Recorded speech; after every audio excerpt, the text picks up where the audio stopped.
Good afternoon. This is another one of my colleagues that I'll be interviewing today for evidence-based medicine course 712. Will you please introduce yourself? My name is Steph N. I am the assistant athletic trainer working with women's basketball, and I'm also an instructor. How long have you been a certified athletic trainer? Going on 3 years. Okay, so I'm going to ask you now a series of questions on evidence-based practice medicine.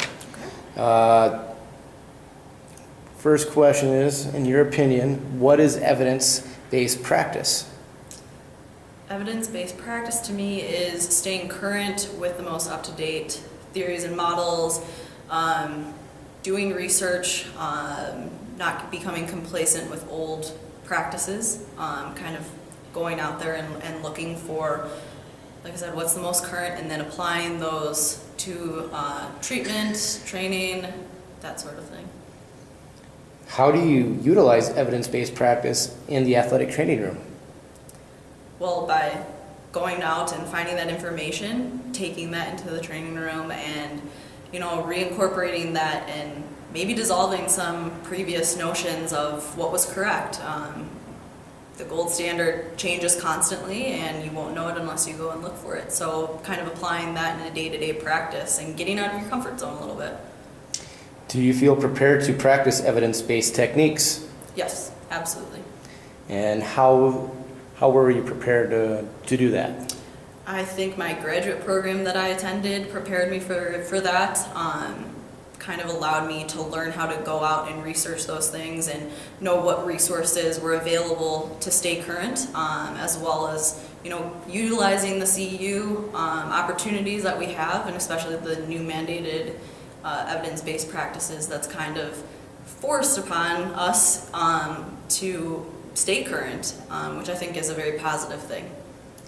How much experience do you have with evidence-based practice?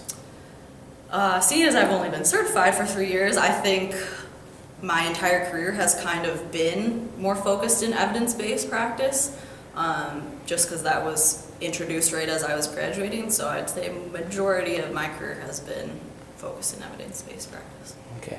Where do you see evidence-based practice medicine going?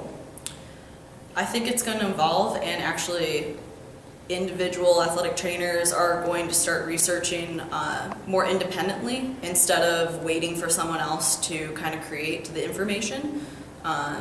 So I think that's kind of where it's going to be trending towards, instead of us resting on our laurels for someone else to tell us what is new and current.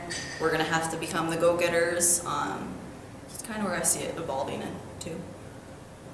Last question for you. In regards to evidence-based practice medicine, where do you see athletic trainers doing this in 5 years from now? 5 years from now? I guess it could be applied in all sorts of areas depending on what type of relationship athletic trainers have with the other allied healthcare professionals.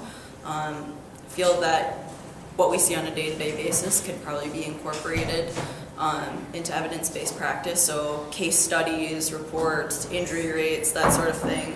Things that maybe we take for granted can start becoming trends and evidence for others.